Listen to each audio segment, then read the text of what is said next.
Mr. Thompson here. We're looking at U.S. History Standard 6, analyze the challenges faced by the first five presidents and how they responded. More specifically, we're looking at Part D of that standard, explain James Madison's presidency in relation to the War of 1812 and the war's significance in the development of a national identity. James Madison had a lot of different roles in the development of the U.S. For example, he was the main author in the Constitution. He also supported the Federalist Papers, contributed some essays for that in ratifying the Constitution. Obviously, he would support the Constitution if he was the main author writing it, unless he had a quick change of heart. He didn't. He also served as Thomas Jefferson's Secretary of State. When Madison was elected, foreign policy was a critical issue, as well as increasing tensions with Great Britain. His goal was to try to avoid another costly war with Britain, while also increasing the U.S.'s economy through international trade. Britain and France have been at war since 1789. Now, Americans found themselves caught in the middle of these wars because British and French naval forces often seized American ships and crews. Earlier presidents had been able to avoid official wars through embargoes or diplomacy. However, Madison, with increasing tension when warfare intensified in 1809, he officially asked for a war of declaration from Congress in 1812. Thus, the War of 1812 officially began. Madison gave four main reasons for declaring war against Great Britain. First, Americans were upset with the British enforcing and preventing neutral American merchant ships from trading with the French. Second, Americans were super upset with the British policy of impressment. This was when the British were capturing these American merchant ships at sea and then forcing these American sailors to serve in the British Navy against their will. Third, the British refused to give up fortifications along the Great Lakes, which was a requirement of the Treaty of Paris of 1783. You know, the treaty that ended the American Revolution. So they need to hold up their end of the deal. So of course Americans were upset about this because Americans suspected that the British were using these fortifications to supply Native Americans, to help the Native Americans fight the Americans who were trying to expand and settle west of the Appalachian Mountains. The fourth reason Madison gave was that this was the time to kick the British out of North America completely by conquering Canada, while the British Army was busy fighting the French in Europe. At the time of the war declaration in 1812, the army was made up of about 3,000 soldiers who really weren't trained or very well equipped. The Navy was actually in a little better spot than the Army and had some successes early on in the beginning of the war. There were essentially three fronts of the war, which lasted until about 1815. You had the conflict in the Atlantic and the Chesapeake Bay off the coast of Virginia. You had the northern border of Canada. And then you had in the South, which ended with the Battle of New Orleans.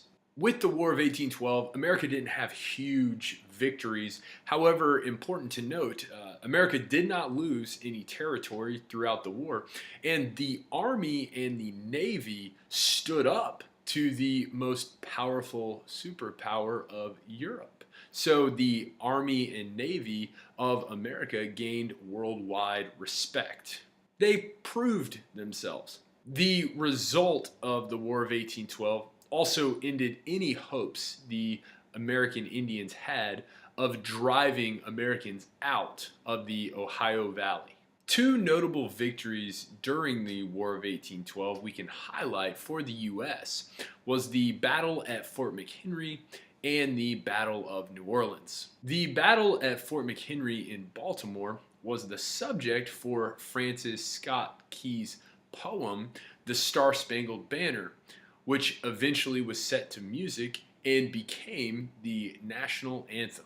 However, the most decisive victory in the war actually came after the Treaty of Ghent was signed. The Treaty of Ghent officially ended the War of 1812, but the Battle of New Orleans and America's greatest victory happened after the Treaty of Ghent was signed. The Treaty of Ghent was signed in December, while the Battle of New Orleans happened in January. General Andrew Jackson was the leader of the battle and ended up becoming a national hero because of the great victory for the U.S. at the Battle of New Orleans. The British ended up having about 2,400 casualties compared to the U.S.'s about 300 casualties. So this overwhelming victory that happened after the treaty was signed gave this illusion of America's outright victory of the war,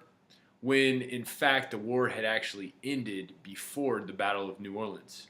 But I guess you could say, had the war continued on, there probably would have been a treaty signed shortly after the Battle of New Orleans. There were some long-term effects due to the War of 1812 in political dynamics and this new national identity for the United States.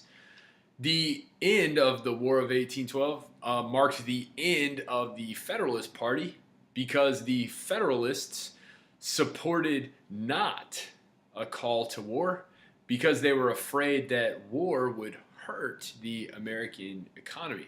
However, the war boosted the American economy because even though America wasn't able to trade as much because of the British blockade, it ended up boosting the American industry through factory development.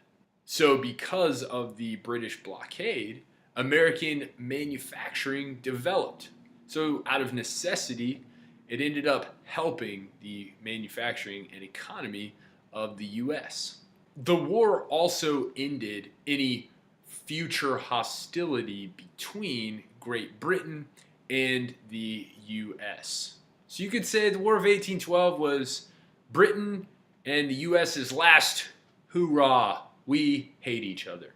A new American identity developed because of the War of 1812. That's because Americans had fought the British twice and were still an independent nation. They had overcome one of the strongest European powers at the time and were no longer this young, vulnerable nation, but now were looked at as a strong, independent, and viable, realistic future nation.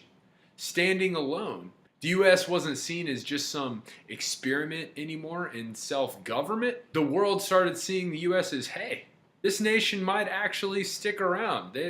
They're doing something over there. Winning the War of 1812, signing the Treaty of Ghent, boosted American confidence. It also set up vast territorial expansion and economic growth for the United States. Madison had faced the challenge of Great Britain and emerged victorious and was ready to see what the bright future held for America. After the War of 1812, America's like, yeah,